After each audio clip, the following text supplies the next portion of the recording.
du site, il y a un truc intéressant à voir, c'est donc le Getting Started. Et donc, vous pouvez aller lire donc par rapport à ça, pourquoi SVG et Snap. Donc, il y a pas à démontrer parce que là, on utilise des éléments DOM et donc on peut les manipuler de manière très élégante au niveau d'un document HTML. Voilà. Alors, donc ici, vous avez une petite vidéo qui vous reprend un peu le- exactement ce qu'il y a ici dans le Getting Started. Dans le Getting Started, vous avez, ça vous donne un aperçu général sur les possibilités de Snap SVG. Donc, vous pouvez créer, donc on crée toujours un objet Snap. Alors ici, l'objet Snap, c'est exactement l'objet PayPal et dans Raphaël. Et donc, ça va nous exposer quoi? Eh bien, ça va nous exposer toutes les méthodes qui vont nous permettre de créer les éléments. Hein, les éléments, donc les primitives de base. Et donc ici, je lui donne ici un sélecteur CSS et il va aller me créer la valise SVG à l'intérieur de l'élément ayant l'ID ici SVG, ID SVG. D'accord? Et donc il va me créer un document SVG et à partir de là, avec la variable S, eh bien on va pouvoir créer des éléments. Et donc toutes les primitives. Alors toutes les primitives, ici, si vous vous souvenez au niveau de Raphaël, par exemple, on n'avait pas la primitive line. Line est pourtant line. Et c'est bidon. Moi, je me demandais, mais pourquoi ils n'ont pas mis line? Parce que line, c'est vraiment basique et fondamental.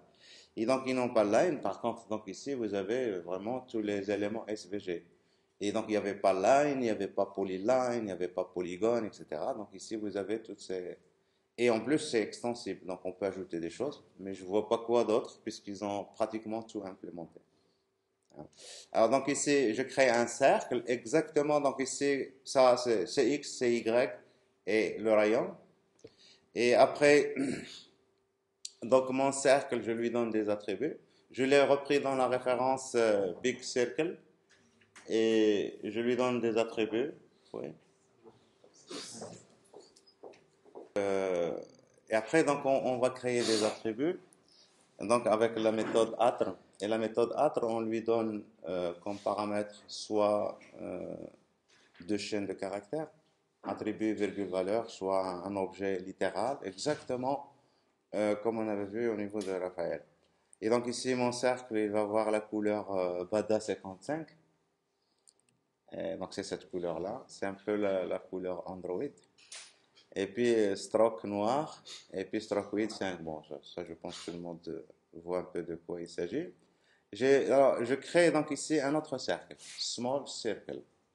Et je le positionne à la position 100-150 et ayant un rayon de 70. Et après, donc ici, je peux créer un groupe. Et ça, c'est extraordinaire. Donc, on va le tester tout à l'heure. Vous allez voir que ça crée vraiment exactement l'élément G. Et c'est ça. Donc, on a vraiment un parallèle entre la bibliothèque et le code SVG qui est généré derrière. Donc, celui qui connaît SVG, il va se retrouver très facilement au niveau de Snap SVG. Alors, donc ici, donc je mets un élément auquel j'ai la référence. J'ai sa référence ici. Mais je crée un autre élément ici de manière dynamique et donc je ne garde pas sa référence. N'empêche que, il va se trouver dans le groupe G, qu'ils ont appelé ici disks, et donc ça veut dire il va y avoir un moyen d'y accéder, certainement. D'accord? On verra un peu les différentes méthodes. Et alors après, qu'est-ce que je fais? Et là, ça commence à devenir intéressant. Enfin, de toute façon, pour mon groupe, maintenant, je dis le groupe et je lui donne des attributs. Et si vous cherchez au niveau du code qui est généré, vous allez trouver que c'est le groupe G, balise G, l'élément G auquel on a donné fil, l'attribut fil, et automatiquement tous les éléments qui sont à l'intérieur, ils vont hériter de cet attribut du parent qui est G. Et sauf bien sûr si vous écrasez ça au niveau de l'élément lui-même. J'ai cru que ça fait un mois. Hein? J'ai cru qu'ils ont fait un mois. Vous avez cru d'avoir une soustraction. Non, non, non, c'est pas une soustraction. Non. C'est bon. Donc, voilà. Alors, je mets donc, alors, vous allez voir pourquoi on les a mis au blanc, les deux éléments. Et puis après, donc ici, c'est pour créer un masque. Et donc, alors, le masque, quand vous créez des figures, un masque, c'est, si vous vous souvenez, donc la couleur blanc, ça laisse pas passer, et enfin, et le noir, ça ne laisse pas passer. Et donc, si vous dessinez un truc dans lequel vous avez des nuances de noir et de blanc, eh bien, vous pouvez avoir des dégradés de transparence. D'accord? Mais s'il n'y a pas de couleur, si vous avez un endroit dans votre élément où il n'y a pas de couleur, c'est considéré comme le noir. Ça veut dire que ça ne laisse pas passer. D'accord? Alors donc là, ça c'est vraiment fondamental. Ici, on peut créer des masques exactement à la SVG. C'est-à-dire, on va dans la balise defs, on va créer donc euh, c'est là où on va créer notre masque. Alors moi ici, j'ai créé disks. Et c'est ça vraiment que je trouvais intéressant. J'ai créé disks. Et disks, ils sont dans la balise SVG, ils sont à l'intérieur. Puisque on les voyait tout à l'heure. Ils étaient blancs. Si je reviens en arrière, ils étaient blancs ici. Là, ils sont à l'intérieur de SVG. Et à partir de l'exécution de cette ligne de code là qui vient d'ajouter ici, eh bien, tout le groupe va être déplacé dans defs. Il va être mis dans une balise masque. On va créer un masque. Et vraiment, ça, c'est cool. C'est vraiment très cool. Alors, donc, je continue. Si vous voulez, donc, on pourra retester ça pour voir en parallèle.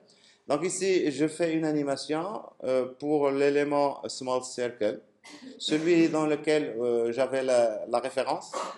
Et je vais donc ici vers un rayon de 50. C'était 70 initialement. Et je descends vers la valeur 50. Et je fais une seconde. Donc, ça, c'est des millisecondes. 1000 millisecondes. Et donc, si vous avez vu l'animation se produire, on va dire, les animations sont aussi traitées de manière très bien. Et donc, c'est des animations qui sont faites en JavaScript. C'est pas donc, c'est pas le Smile, c'est pas les animations SVG qui sont utilisées bien sûr derrière. Et d'ailleurs, oui. Donc alors après ça, après cette animation, donc on peut ajouter ici, regardez ça, c'est intéressant, disc.select, discs.select. Et donc discs c'est quoi? Discs, c'est un groupe, c'est une balise, c'est un élément. Et donc j'ai la référence à cet élément, c'est un élément G qui se trouve quelque part, dans lequel je sais bien qu'il y a deux cercles. Et je vais sélectionner circle nth child 2. Et donc ici, je sélectionne le deuxième élément. Et là, vous pouvez donc avec la méthode select, quand il s'agit en général d'un groupe, parce que si vous êtes dans un élément, vous n'avez pas besoin de select, d'accord? Et donc si vous êtes dans un groupe où vous voulez sélectionner un élément, eh bien vous pouvez utiliser le sélecteur CSS pour ça. Et c'est un peu comme le query selector. Hein? C'est exactement query selector. C'est exactement un peu jQuery. Et puis après, donc je l'ai animé, et donc c'est ce cercle-là, le deuxième, et on l'a animé aussi pour aller vers la position 50 au niveau du rayon. Après ça, ici, ça c'est vraiment aussi intéressant. Je crée un path. Alors les paths, c'est donc ici paper, c'est S, hein, la variable initiale, hein, S.path pour créer une figure. Et donc cette figure, il se base sur l'élément path, SVG. Et là, on utilise exactement comme dans Raphaël, on utilise comme dans SVG. Donc l'attribut, ça c'est l'attribut D de path. Et puis point fill none, je ne remplis pas, stroke, machin, etc. Et alors, si vous regardez bien qu'est-ce qui est dessiné ici, eh bien, un- c'est, enfin, on va dire c'est un pattern, un dessin. Vous pouvez dessiner n'importe quoi. Et si vous voulez utiliser ce dessin comme motif, eh bien tout simplement, donc ici, il faut faire ça. Je prends mon P, mon élément, n'importe quel élément. Et ça peut être un groupe. C'est-à-dire, je peux prendre des trucs, je dessine des figures, je les mets dans un groupe, et je prends ce groupe, point pattern, Et ça va devenir un pattern. Et je peux utiliser ce pattern pour remplir. Je n'ai pas essayé, est-ce qu'on peut faire ça pour le stroke? Parce qu'au niveau normalement des dessins vectoriels, on peut le faire. C'est-à-dire la bordure d'un dessin, on peut mettre un motif dans la bordure. Je n'ai pas testé, mais paraît-il, normalement, ça devrait fonctionner. Hein, puisqu'ils ont fait les choses dans les règles de l'art. Et donc ici, je remplis avec ce motif et ça se répète. Et donc on peut aller plus loin, on peut aller chercher un motif qui existe déjà dans SVG, dans un document SVG. Ça veut dire que vous, quand vous dessinez avec la bibliothèque, avec cette bibliothèque, tout au début, on avait écrit ça. S égale snap de SVG. Alors, ici, snap de SVG, ce document SVG, ce document qui a un ID SVG, il existe déjà. Et qu'est-ce que j'étais en train de faire? Eh bien, j'étais en train de dessiner sur un élément SVG qui existe déjà et qui contient déjà quelque chose. Et là, je continue. Ça veut dire quoi? Ça veut dire que je ne suis pas obligé de tout créer par le code. Il y a des choses qui sont statiques, je les mets déjà. Par exemple, ici, à la fin ici, j'utilise un pattern qui est déjà défini. Qui est déjà défini à l'intérieur de l'élément def, c/def. On l'a défini ça manuellement. On ne va pas programmer ça. Et donc ici, je l'utilise. Et vous voyez, c'est le pattern comment il est. Et voilà, donc ici, je l'applique au disque. Voilà. Et après, donc ici, les dégradés. Puisque là, j'étais en train, donc les disques qui sont utilisés comme masque. Hein, les disques qui sont utilisés comme masque, vous êtes d'accord? Et donc au début, on les avait colorés en blanc. Ça veut dire qu'ils laissaient passer tout. D'accord? Et là, je prends mes disques et je vais les remplir avec un dégradé. Et c'est exactement le dégradé de Raphaël. Alors celui qui a vu donc Raphaël, il connaît déjà les dégradés, comment il est fait. Et donc ici R2, ça c'est les foyers X, foyer Y, position du foyer. Hein. Mais ici, si vous mettez rien, c'est 0, 0, c'est au milieu, centre. Et puis ici, je vais du blanc vers le noir. Et vous voyez ici que la transparence, enfin le masque, il est transparent. Alors s'il y avait des choses derrière, on va les voir. Hein. Ici. Voilà. Après, donc ici, donc ici, au niveau des dégradés, les dégradés, puisque je suis dans un groupe, et ça encore c'est fort, je suis dans un groupe, quelle est la différence entre ça et ça? Voilà, la première, elle est absolue. La deuxième, elle est absolue. Enfin, celle-ci, donc on va dire, elle est relative. Ça veut dire que chaque cercle, le dégradé va s'appliquer à chaque cercle. Par contre, ici, le dégradé, ici, il est global. Hein, vous voyez que le centre du dégradé, c'est ici. C'est le centre du groupe lui-même. Et puis, donc voilà, c'est vraiment très, très intéressant. Alors après, donc, je fais une animation. Et donc, alors, quelle animation je fais ici pour le path? Hein, je sélectionne le path. Hein, le path ici, donc, path, c'est un élément HTML, enfin, HTML, au sens HTML. C'est ici, donc, un élément SVG, dans mon document SVG. Et je change son stroke ici au rouge dans une seconde. Alors, c'est vraiment très, très... Après, bien sûr, on peut charger des fichiers externes.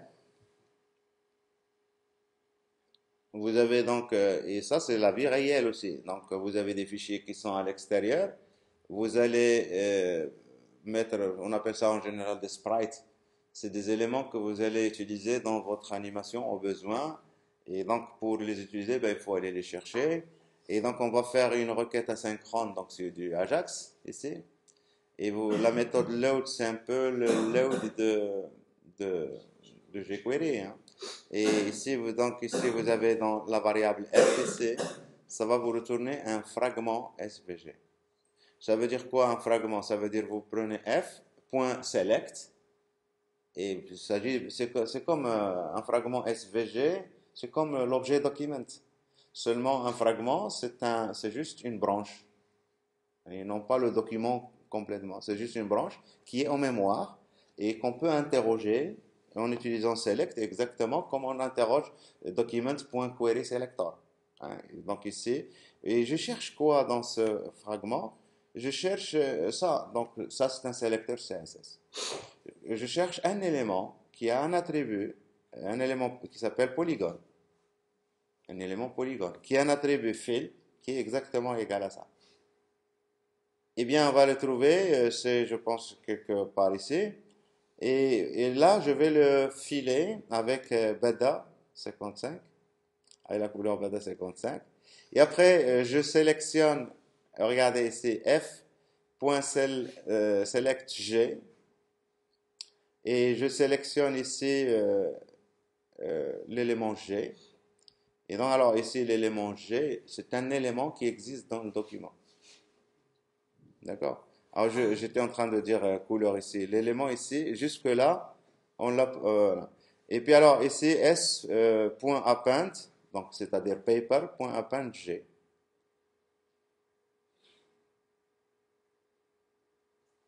Est-ce que vous avez vu ce qu'il y a ici? Qu'est-ce qu'on a fait? On a sélectionné un élément qui se trouve dans le fragment qu'on a chargé à l'aide de la méthode load. La méthode load va nous charger un fragment. Peut-être dans ce fragment, il n'y a que G, et à l'intérieur, vous avez des polygones, des trucs. Hein? Vous avez plein de polygones à l'intérieur. Je sélectionne tous les polygones à l'intérieur qui ont cet attribut fill, qui sont colorés comme ça. Et je vais changer leur couleur en comme ça. Et jusque-là, ils ne sont pas encore visibles, ces polygones. Je fais G encore égal à F, toujours c'est F, c'est le même. Hein, je point select G, je sélectionne le groupe. Et probablement que les polygones se trouvent à l'intérieur de ce groupe. Et parmi lesquels ceux que j'ai modifiés ici. Alors ici, quand je fais select, et ici, ça va sélectionner est-ce que c'est un, est-ce que c'est plusieurs. Si vous vous souvenez, au niveau de HTML, vous avez query selector et vous avez query selector all. Donc il faut voir. Donc ici, probablement, c'est le premier. On verra. Et puis alors après, je fais G. Donc ici, je sélectionne le groupe. Et après, je vais l'ajouter. Donc S, paper, c'est le SV, point append, j'ajoute à la fin, j'ajoute ce groupe. Et donc, puisque je l'ajoute à la fin, on le voit, il est dans le premier plan. Ici. Et puis après, j'appelle la méthode drag. Et quand vous appelez la méthode drag, eh bien, vous pouvez tout simplement draguer. Donc, vous avez l'événement, etc. Donc, c'est vraiment très, très fort. Alors, donc, après ça, ici, qu'est-ce qu'on a ajouté ici? On a changé la couleur?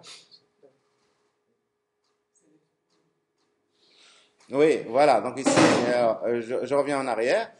Donc, ici, on a changé pour ce polygone. Vous le voyez ici. Et ici, dans 16, on a fait utiliser Select All pour sélectionner tous les polygones ayant la couleur telle. Et donc, et on les a modifiés. Voilà. Et après ça, donc voilà, on a ajouté du texte. S.text, et ça, c'est aussi dans Raphaël. Vous pouvez positionner le texte à n'importe quel endroit que vous voulez. Donc, position XY. Et je donne le texte. C'est le texte qu'on voit ici. Et puis après, le texte, je crée un autre texte ici. Vous voyez ici, je passe un tableau d'éléments hein, pour texte. Ça encore, c'est une possibilité qui est intéressante. Et puis ici, select all, hein, et je vais sélectionner ici le troisième élément dans le texte. Ici, premier, deuxième, troisième. Ouais. Et je vais mettre ça à la couleur, une tonalité de rouge, rouge foncé, rouge, oui, foncé. Et puis je modifie la taille de la police, je mets 20 pixels. Uniquement pour le troisième élément ici.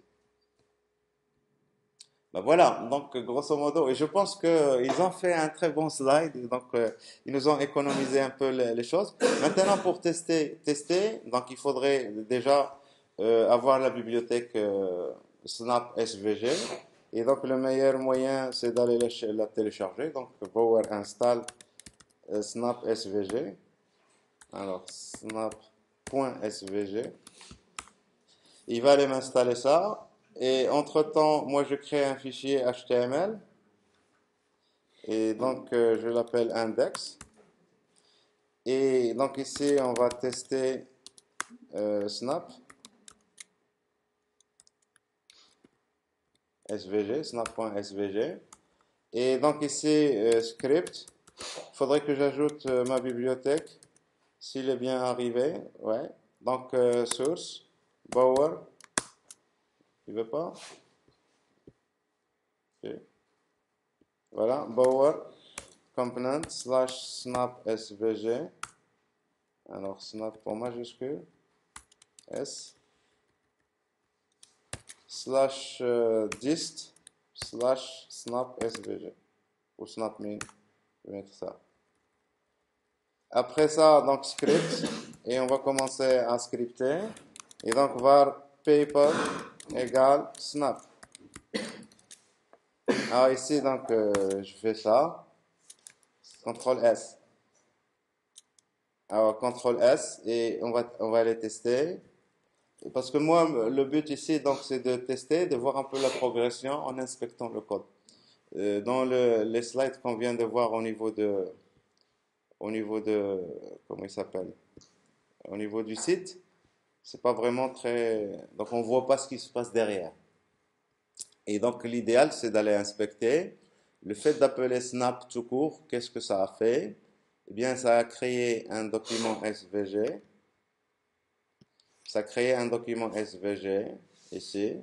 Et ça a mis width 100%, height 100%. D'accord? Et alors, si vous créez donc ici snap et vous lui donnez donc ici 800,600, CTRL S, j'actualise, eh bien, il va changer ça, high 600, 800, etc. Et puis après, donc alors, on peut, normalement, je pense le premier, on peut donner une chaîne de caractères ou après.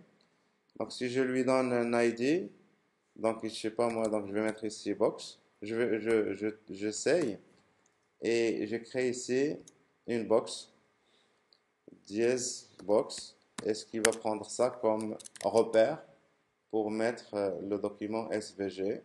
Donc il n'a pas pris comme repère, vous voyez ici. Et c'est par rapport, en faisant le parallèle à ce qu'on a vu tout à l'heure. Et tout à l'heure, il mettait, je sais pas, est-ce qu'il mettait dièse? Il mettait dièse, là, il dit. Ce qu'il utilise derrière, c'est le query selector. Et donc, je fais ça encore une fois. Ça donne rien.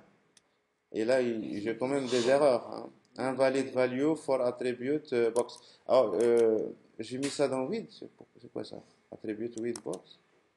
Ah, d'accord. Donc, le premier, c'est with. Ok, ok. Donc, alors, moralité, il faut aller voir la documentation. Et donc, alors, la documentation de Snap SVG, c'est la première. Donc, alors, vous avez soit vous donnez le with, le high. Ouais, voilà. Donc, soit vous donnez un tableau, array of elements. Soit vous donnez un query selector. Et donc, ici, c'est un vrai query selector. C'est-à-dire, si je donne ça, je ne dois pas donner le with ni le high. Ça veut dire que mon document existe déjà. Et donc, c'est un choix, je pense. Donc, c'est-à-dire, autrement dit, au lieu de faire ça comme ça, je fais ici SVG. D'accord? Et là, je donne ici mon sélecteur. Et mon sélecteur ici, c'est box. Et après, bien sûr, c'est à moi de gérer ici la largeur et la hauteur. Donc, je mets 8, par exemple 800, et high 600. Et là, alors, je pense que ça, c'est la méthode normalement idéale, je pense.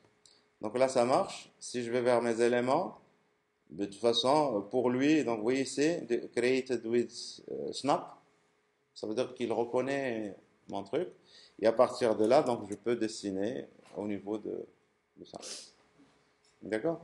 Alors, donc, pour voir notre document SVG, donc je vais ajouter des styles, style. Et donc ici, pour notre box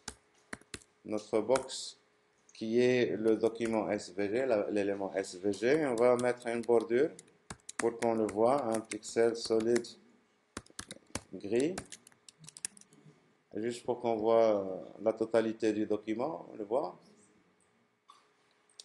Voilà. À partir de maintenant, en utilisant la variable paper, eh bien, paper, fait par point, eh bien, on peut dessiner, donc rect, circle, etc. hein, Line.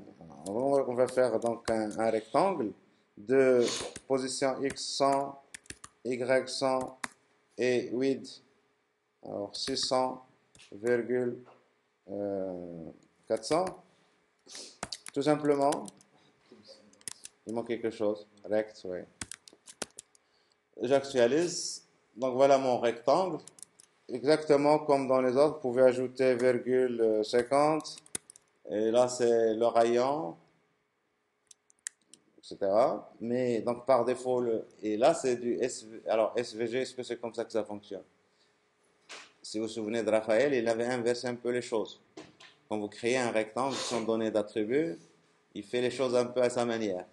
Quand vous créez du vrai SVG, la couleur par défaut, c'est noir, de remplissage. Il n'y a pas de bordure. Il n'y a pas de bordure. Et c'est exactement, donc maintenant on est revenu exactement dans l'esprit SVG. D'accord? Et donc alors, si je veux changer les attributs, point attribut. Et en général, il est préférable de donner un objet. Je vais mettre stroke, deux points, et donc je vais mettre une couleur, on va mettre du gris, du gray, virgule, et là je vais mettre stroke width, et là c'est exactement les attributs SVG. Et ça aussi c'est très bien. Donc je vais mettre 40, virgule, et le fil de points, je vais mettre, donc on va mettre une couleur grise, très claire, et donc je vais mettre du E. Voilà, CTRL S. Quelque chose qui ne va pas. Oui, bien sûr. Ça, c'est une chaîne de caractères. CTRL S. Donc, j'ai créé mon rectangle ayant un rayon d'arrondi de 50. J'ai colorié la bordure avec un gris. J'ai mis une bordure de 40, c'est beaucoup. Et j'ai mis donc remplissage de. Alors, remplissage, il n'est pas c'est pas beaucoup. Donc, CTRL S. Donc voilà, donc on peut. Alors la création, la création des éléments, donc je pense qu'il n'y a pas de problème. Là j'ai créé un rectangle, donc vous pouvez aller voir comment créer des cercles, des ellipses, des pattes, etc. La première des choses, donc mettre à modifier les attributs. Et si vous regardez ici, donc les attributs sont modifiés de manière exactement SVG, il n'y a pas de problème. Voilà. XML, donc de manière XML. C'est-à-dire on n'a pas mis style égal et on les a rassemblés. Donc on les laisse séparer, c'est mieux. Ça leur permet de pouvoir les modifier facilement avec du JavaScript. Alors, après ça, euh, qu'est-ce que donc on peut créer des figures, bien. Après ça, si je crée un rectangle, je veux que mon rectangle soit incliné. On doit faire quoi? Les transformations. Donc les transformations, comment les transformations sont gérées au niveau de, de Snap SVG. Donc ici, je vais réduire ça, je vais mettre 200, on va créer un carré, CTRL S. Et le rayon, je vais l'enlever. Et pour le fil, donc on va filer ça pour qu'on le voit mieux en rouge. Voilà, donc voilà notre carré. Alors, bien sûr aussi pour ça c'est gray, donc je vais mettre du black, on va mieux voir. Donc black c'est 0, 0, 0, CTRL S. Et je vais réduire chichouya l'épaisseur, CTRL S. Donc voilà pour mon rectangle. Alors pour faire les différentes transformations, vous avez une méthode. Une méthode, point transform. Bien sûr, donc on pourra utiliser la matrice de transformation. Mais ici, donc, vous faites transform et vous pouvez donner donc ici, alors j'ai lu dans la documentation, mais je n'ai pas testé, qu'on peut donner par exemple ça au format SVG, rotate 45 degrés. Ça, c'est format SVG, ça. D'accord? Et donc, si je fais ça, c'est bien. Mais c'est exactement SVG. Si vous vous souvenez, ça tourne automatiquement autour de 0, 0. Et donc, si je donne ici le centre pour moi, si je veux le centre du carré, c'est 200, 200, 200,200. Et là, ça va tourner autour du centre du carré. Mais là, il faut donner le centre. Ça, c'est la première possibilité. La deuxième possibilité, c'est la notation qui a été définie au niveau de Raphaël. Donc, T45. Et on va voir ici, alors, c'est pas ça, c'est R45, bien sûr. Là, ça se déplace, T, c'est translation. Et donc, R45, et là, ça va tourner de 45. Et donc, alors, vous voyez très bien que si vous utilisez la notation Raphaël, vous héritez de tous les bienfaits de la rotation autour du centre de l'élément lui-même. Et bien sûr, vous pouvez combiner exactement comme on avait vu. Et là, je fais T de 200. Et là, mon rectangle va se déplacer de 200.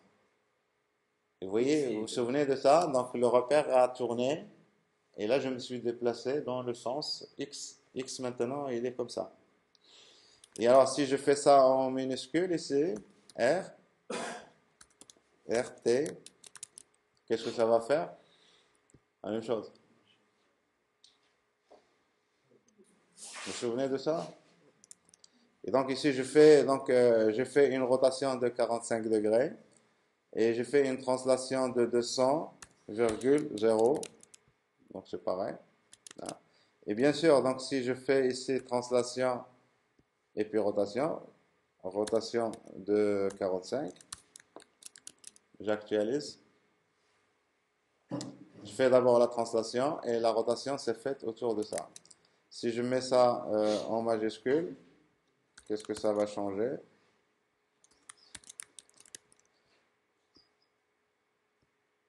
Ça ne change rien. Alors ici, ma console, qu'est-ce qu'elle contient? Un value for... Ça, c'est vieux.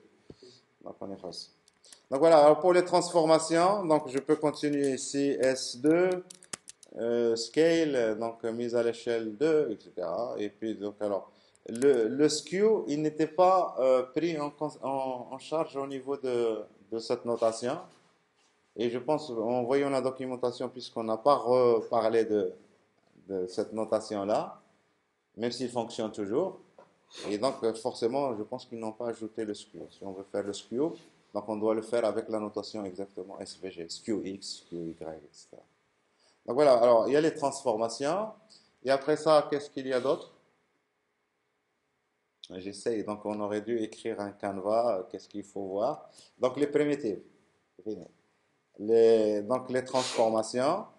Et alors, le coloriage maintenant, le coloriage, donc on peut remplir avec des couleurs normales, comme ici on vient de remplir avec, c'est une couleur rouge, mais si on veut créer, donc je vais enlever les transformations ici, et donc mon rectangle initial c'est ça. Si je veux remplir avec un dégradé, bien, il faut créer le dégradé. Et donc, pour créer le dégradé, il n'est pas lié à un élément. Je crée le dégradé, après j'utilise le dégradé. Et donc, il faudrait que j'ai la référence à ce dégradé. On va voir un peu comment il fait, parce que là, c'est vraiment très intéressant et c'est beaucoup plus logique. Donc, vous créez votre dégradé. Je vais le créer avant ici parce que je vais l'utiliser. Donc, ici, var paper.gradient. Alors, je pense que c'est gradient, paper.gradient ou snap.gradient. Donc, je vais chercher dans la doc.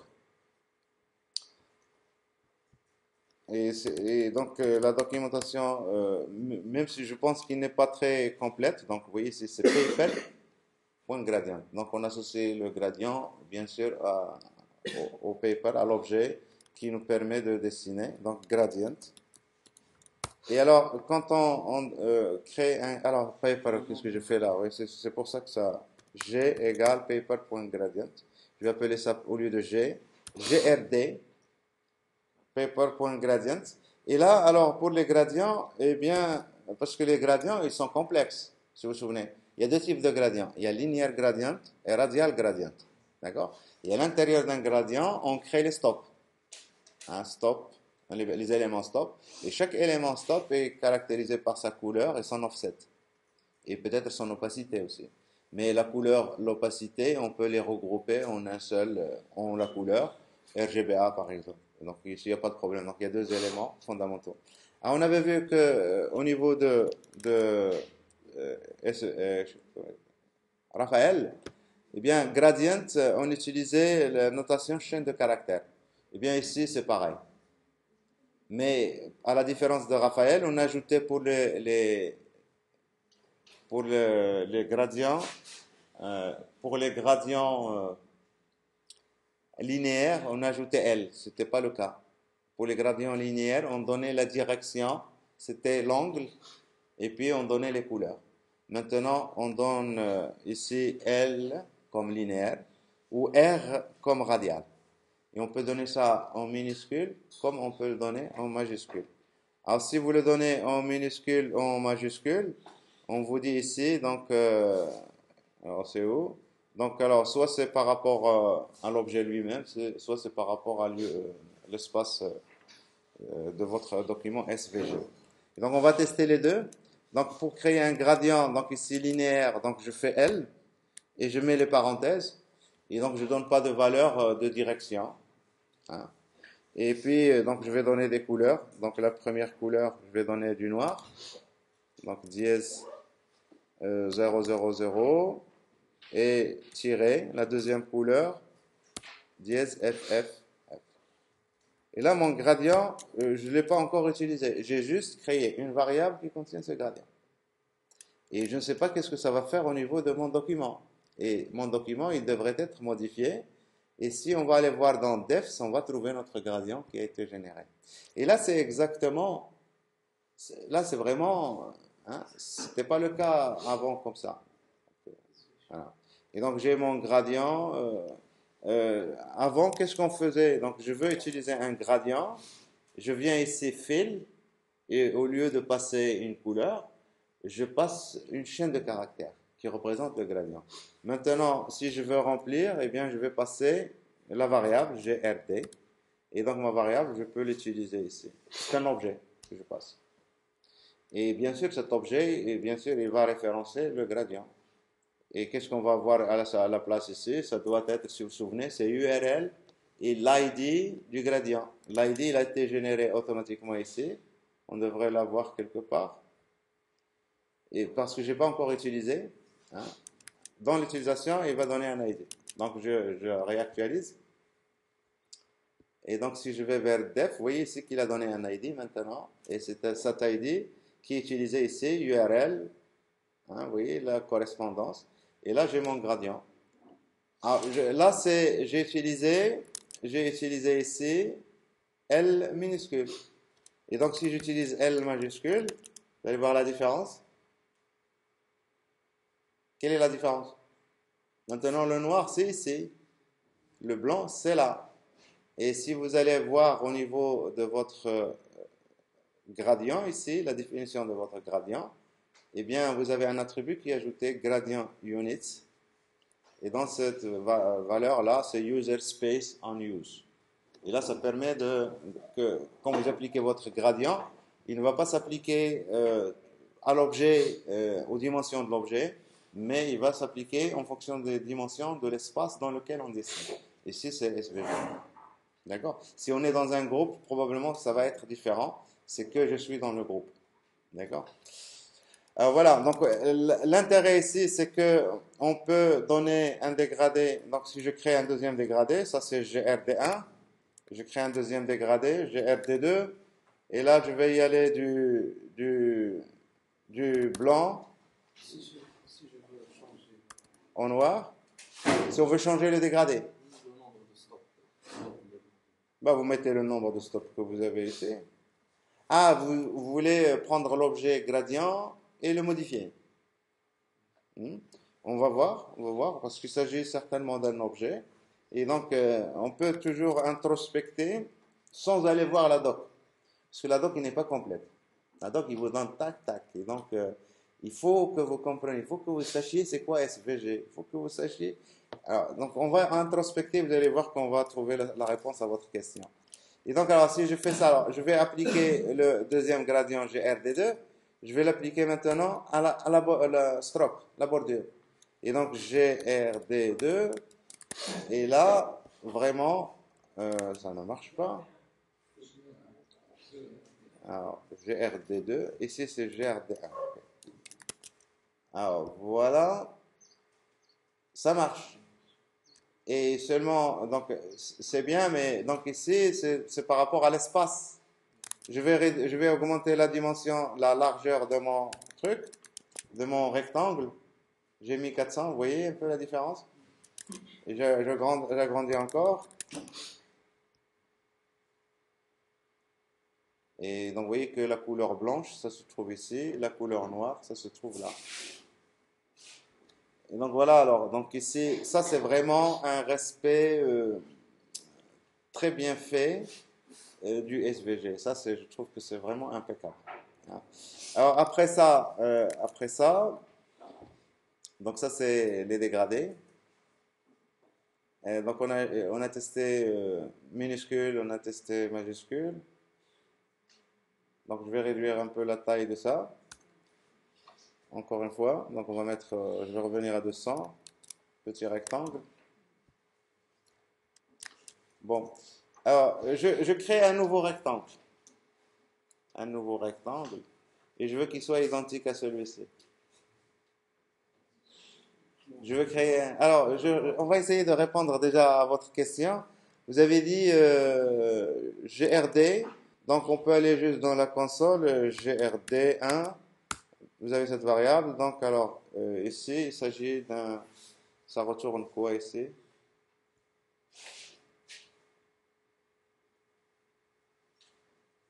Ça retourne ça retourne un élément, GRD. C'est exactement l'élément gradient, linéaire gradient que c'est retourné ici. Et vous voyez que vous avez ici la méthode addStop. On ajoute un autre stop au gradient de manière dynamique. D'accord? Parce que vous savez, donc alors, stop, c'est quoi stop? Je vais le faire ici directement. GRD2. Alors, je fais pour GRD1, qui est le remplissage. Point add stop. Et donc, ma fonction ici, elle a besoin de la couleur et de l'offset. Bon, donc, alors, vous voyez la fonction, la définition ici. Var stop égale $dl. Oui, on utilise des jQuery derrière. Alors, donc ici, add stop, je lui donne la couleur. Donc, on va lui donner red. Et virgule, alors je vais donner 0.5. Je suppose que l'offset, c'est entre 0 et 1. Je ne sais pas quoi. Donc ici, c'est en pourcentage. Offset de points plus offset en pourcent. Donc en pourcent, ça veut dire que je vais donner 50%. 50. Vous voyez ici. Ah, ça n'a rien donné. Il y a pas, on n'a rien vu. Mais on peut toujours aller inspecter notre code ici. Deps. Ça, j'ai ajouté à GRD2, GRD1, c'est-à-dire celui-ci. Et vous voyez que le stop a été ajouté à 50%. Couleur rouge. Alors donc, mais on voit rien. On a appliqué ça au... Donc alors, je prends ici mon rectangle, var, R égale la référence de mon rectangle, et je fais donc alors R.attre, attre je fais juste le fil, ouais. Avec L minuscule. Oui, donc peut-être juste avec L minuscule, on va le voir, parce qu'on est dans un rectangle très petit. Ouais, probablement, vous avez raison. Donc j'enlève ça. Juste avec L minuscule, il faudrait qu'on le voit s'il existe. On ne le voit pas, donc bien sûr, il faut, parce que je viens d'actualiser, et le code que j'avais exécuté, c'était ici dans la console. Il faudrait que je le réexécute. Ça n'a pas bougé. Mais donc ici, je peux faire ici R.attre de fil, virgule, et là GRD1. Ça n'a pas bougé. Bon, donc, mais je pense que donc, vous avez vu qu'on ajoute qu'on peut ajouter des stops. Il s'agit d'un objet, donc vous avez même une méthode qui permet ça. C'est vraiment excellent. Ça n'a pas marché, donc il faut trouver pourquoi. D'accord. Alors, maintenant, la notion donc ici, on voulait créer une copie de ça. Donc ici, c'est logique. Donc on fait R2 à notre rectangle égale R1, donc R. Donc je vais appeler ça R1. Et donc logiquement, comme on avait vu dans Raphaël.js, cloner un élément, aussi dans jQuery. Et ici, donc nous avons deux éléments rectangles, le premier, le deuxième. Ils sont l'un sur l'autre. Alors le deuxième, on va le faire tourner, donc point transform, et donc on va lui donner une rotation R de 45 degrés, comme ça on va le voir.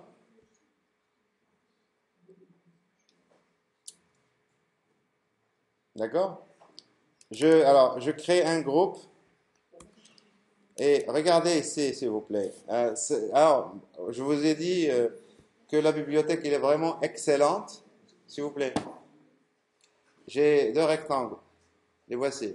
Ils sont directement fils de la balise SVG. Alors, je vais créer un groupe.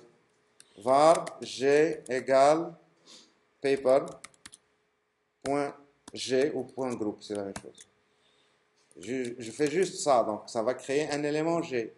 Et ça encore, c'est bien. Ça crée un élément G. D'accord?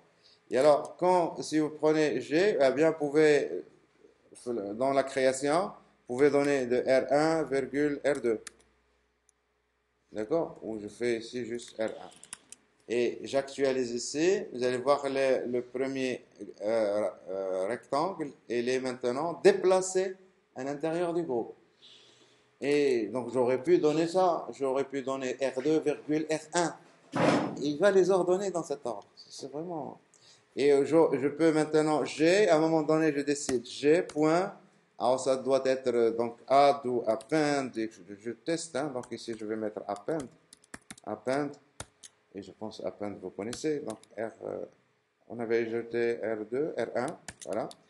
Et donc je fais ça. Et les deux, ils sont maintenant ici.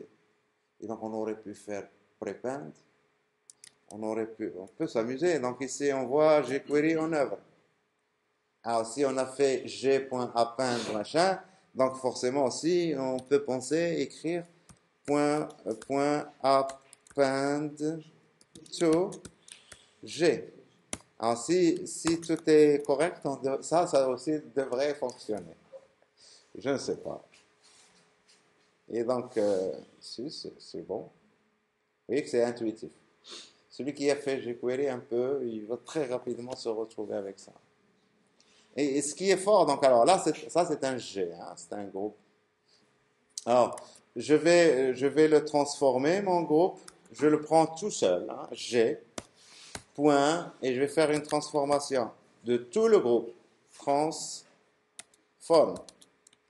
Et je vais lui dire scale 0.3. C'est juste pour transform. Voilà. Et je réduis ça pour que ce soit petit. Je fais mise à l'échelle. Oui, donc on le fait motif. Alors, on le fait motif, donc point to pattern. Alors, donc, je vais lui donner des dimensions au hasard, hein, pour mon pattern. Et donc ici... Alors, je vais juste... donc, on fait un petit rectangle depuis le début. Donc, je donne ici, comme ça on va mieux voir les choses. Et je le positionne à 10 et je lui donne 20. 20 comme largeur, il est tout petit. Ici, là, je donne 1 pixel comme largeur. Et dégrader les trucs. Voilà. Donc ici, je vais mettre du red. Pas dégradé. CTRL S. Juste ça. Et on va rien voir. Parce que là, ça, j'enlève maintenant, ça. Oui, bien sûr. Parce que là, je fais tout pattern. Vous voyez le truc là? Ce petit truc. Eh bien, ce petit truc, je vais l'utiliser comme pattern pour remplir un grand truc. D'accord? Donc, il faudrait que je transforme ça en pattern. Donc, G.toPattern. Oui, oui, toPattern. Et donc, je vais donner 0,0, donc dans un premier temps, je donne exactement les dimensions de mon rectangle, mon carré, mais bien sûr, on voit très bien, puisque j'ai tourné le carré, que les dimensions sont légèrement plus grandes. Et on s'en fout. Et donc, sous pattern. Et bien sûr, alors, si je fais ça, il va disparaître. Pourquoi il a disparu? Parce que il va le mettre dans defs et il va le mettre dans pattern. Et c'est vraiment, c'est extraordinaire. Je crée des éléments, hein, et après, je lui dis, transforme-moi ça en pattern, et il va tout déplacer dans defs. Ça, c'est vraiment c'est pour ça que je vous disais que c'est vraiment très bien fait. Maintenant, je veux remplir un rectangle, je crée un rectangle, ou un cercle, allez, créons un cercle maintenant. Donc, var C, on va garder la référence, paper.circle, et donc le cercle, vous lui donnez le rayon, la position X, virgule 300, virgule 200, hein, point âtre, et là, donc ici, fil, virgule,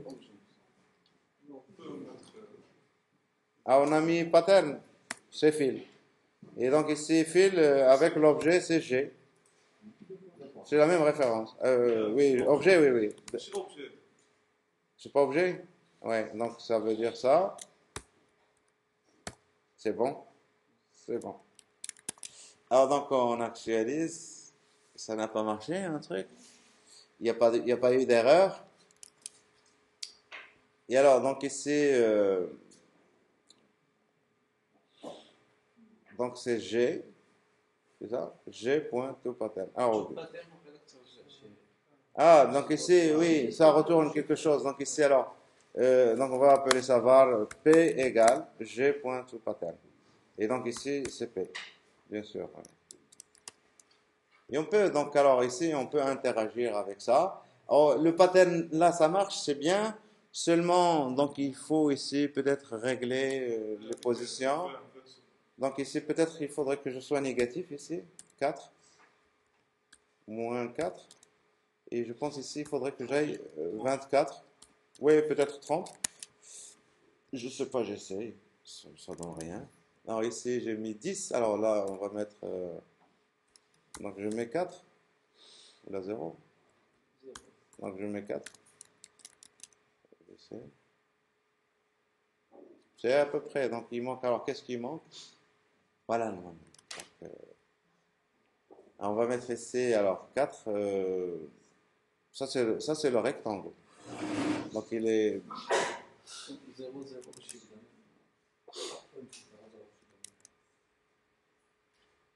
Ici, ouais. 0, 0. Et là, moins 4. Alors, donc, il manque ici quelques petits chouïas. Et c'est au niveau de la valeur. Donc, je donne 20, bon, moins 28. C'est ça. Plus 28 plutôt. CTRL S. À peu près, hein. Mais c'est juste, alors là, mon pattern, c'est un pattern, enfin, mon pattern ici, je l'ai colorié. J'ai mis un stroke width. Hein, donc ici, je vais mettre stroke non. Je veux pas de stroke. Et pas de stroke width. Et ça va être complètement rouge. Voilà, on a vraiment donc du moucharabier fait avec une pièce. Alors ça, donc ici, ça c'est un objet euh, qui est colorié avec un pattern. Et ce qu'on voit ici en blanc, s'il y avait des objets derrière, on va les voir. D'accord? Et on peut utiliser ça. Donc ici, j'ai mis red. Je peux utiliser, je sais pas moi, du gris ou là, utiliser ça aussi encore comme un masque. D'accord? Donc on peut ajouter une image par exemple euh, et utiliser ça comme masque. Alors je fais donc ici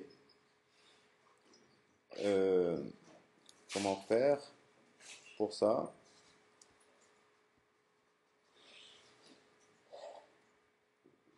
Alors je vais charger une image pour voir que les images aussi c'est.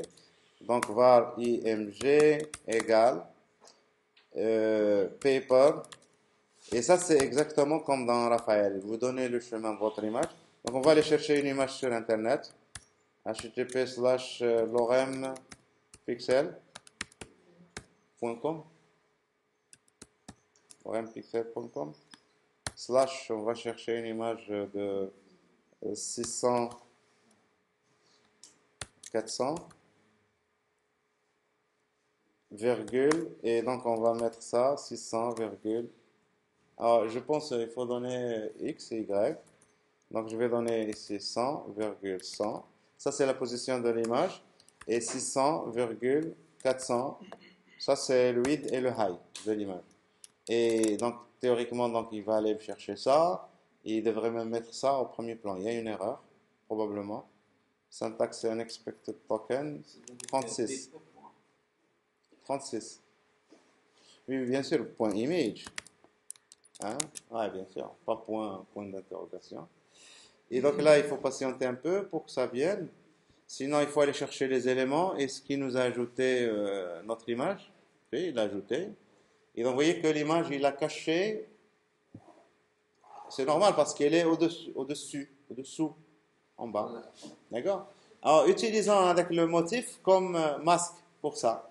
Le groupe qu'on avait créé tout à l'heure, ici, c'était quoi? Le cercle qu'on avait rempli avec le motif. On va utiliser ça comme masque pour ça.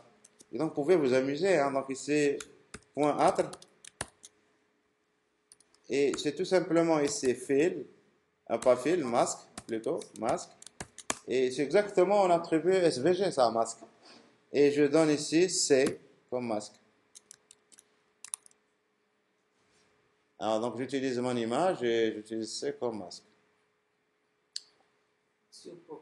Automatiquement, C, maintenant, il va remonter dans defs. Ça va créer un masque. Et donc, si on va aller chercher dans defs, ici, on va trouver le masque. Vous voyez le masque ici, à l'intérieur, vous avez ici, de votre masque, vous allez trouver avec l'objet C, qui est le cercle, qui est rempli avec le pattern. Et alors, vous voyez ici que l'image, on la voit, mais elle n'est pas très. C'est normal parce que j'ai ici couleur rouge pour l'image C. Alors, c'était quoi c'est le. Ici. Alors, si je mets le noir, d'accord, donc ici 0, 0, 0. Je ne vais pas masquer.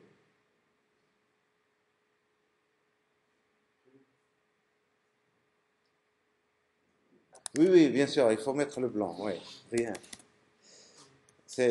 Voilà, donc bien sûr, le noir, ça masque. Et le blanc, ça laisse la transparence, exactement. Et donc là, ça va afficher, et c'est du mouche arabier, ça. Hein, on voit ce qu'il y a derrière. Ah. Alors après ça, qu'est-ce qu'il y a d'autre au niveau, donc là, vous pouvez utiliser, donc là, on utilise les masques. Vous avez aussi plein de trucs qui sont intéressants. Je peux prendre mon image, IMG. Alors, les animations, c'est exactement à la jQuery, Animate. Et là, je pense jQuery, tout le reste des bibliothèques, c'est ça. Vous donnez un objet d'attribut à animer et vous donnez la durée de votre animation. Et donc ici, 2 secondes.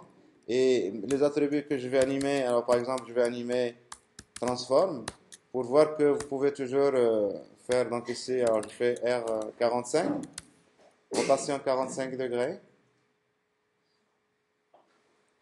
Alors ça, c'est pas bon ça. Transform, 2 points, R45. Là, c'est bon. Et donc, si j'essaie ici, donc, parce que vous allez essayer ça, moi j'ai essayé, ça n'a pas marché. Et en plus, ici, notre image, elle prend du temps pour venir. Et donc, on voit rien. D'accord? Et donc, alors, ce qu'on va faire, on peut ajouter, voir un peu les événements, que c'est vraiment très facile, les événements.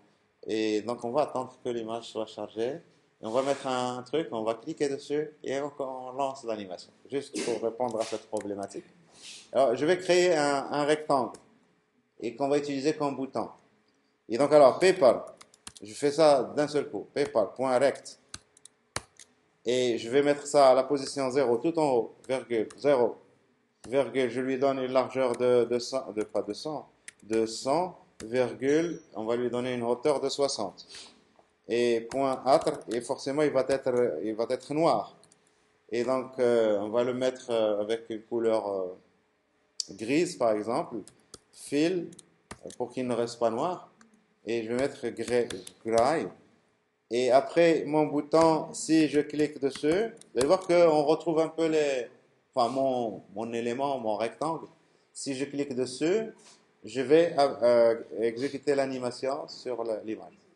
D'accord? Et donc alors, clique, je vais passer une fonction. Et bien sûr, ici, il s'agit d'une callback qui va être appelée quand l'événement clic survient. Vous pouvez, si vous voulez, récupérer l'événement ici si vous avez besoin. On n'en a pas besoin. Nous, ce qu'on veut faire, c'est exécuter cette animation. Et je vais faire ça ici. CTRL V, CTRL S. C'est bon? J'actualise. J'attends que ça se charge parce que j'utilise l'Orem Pixel, hein, c'est pour ça. Hein, c'est parce qu'on a un réseau qui est très rapide. Maintenant, je lui dis ça, je clique, ça marche pas. Ça tourne pas. Je clique, ça tourne pas. Et alors, le problème ici, c'est, ça je l'ai remarqué, je ne sais pas, peut-être parce que c'est un cercle, mais quand je lui fais ça, je lui donne une translation 0,0, ça veut dire ne bouge pas, et là, il va commencer à agir. Alors, est-ce que c'est un bug? Normalement, rotation 35, c'est rotation 35. On attend. Rotation de 45. Ça vient.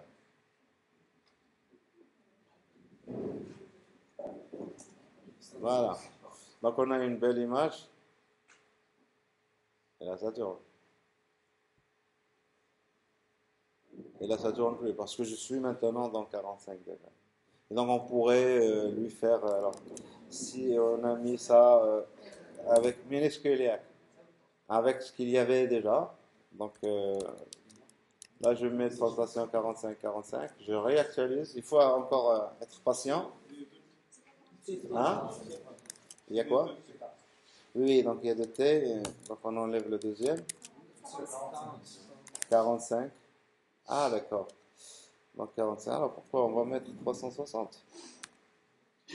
360.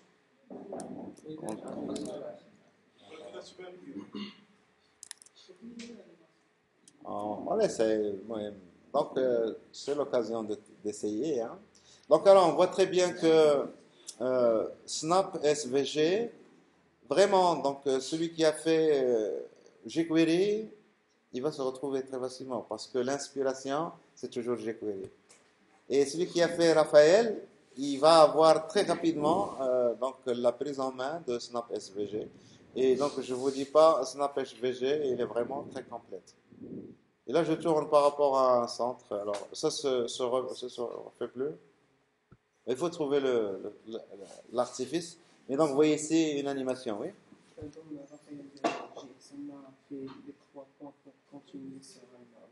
Oui, oui, ah oui, oui, oui, merci, oui, exactement, oui. Oui, donc alors, donc c'était ça. Alors, je ne sais pas, est-ce qu'il le supporte ici? Je ne sais pas. Alors, s'il supporte ça, c'est excellent. On attend déjà que ça vienne. Je reprends. Oui.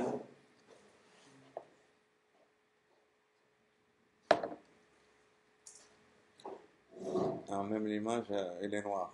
Donc, c'est pas supporté.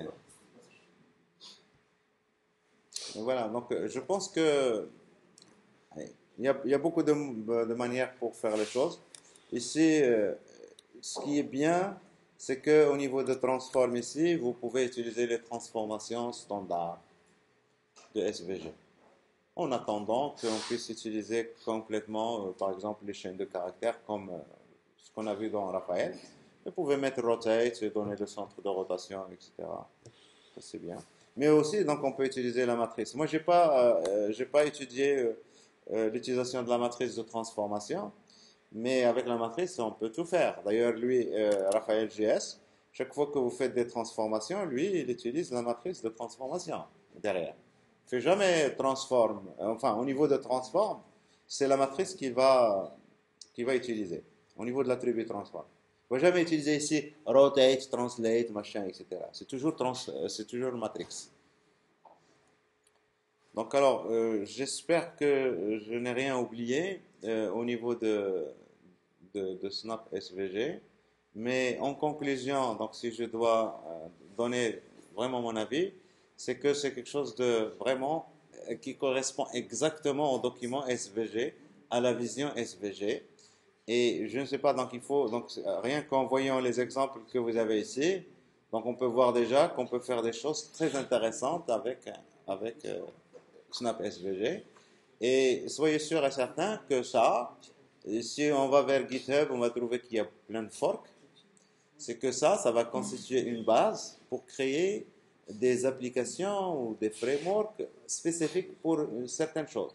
Par exemple, je veux créer des graphiques SVG, des graphiques, hein, des histogrammes, des courbes, etc. Eh bien, ça, c'est une base formidable. Je ne veux pas réinventer la roue. Si je veux faire ça en SVG. D'accord? Et donc, si je veux utiliser les cartes aussi, les maps, les cartes, par exemple, du Maroc, les régions, etc. Toutes les régions, c'est des pattes. Et donc, si on doit utiliser des trucs comme ça, eh bien, la bibliothèque pour la mieux adapter pour le moment, c'est ça, c'est Snap SVG. Et ça, donc, il faut voir ce qu'il y a derrière. C'est donc open source et c'est Adobe. Et donc, voilà. C'est pour être quelque chose comme ça. Non. Hein?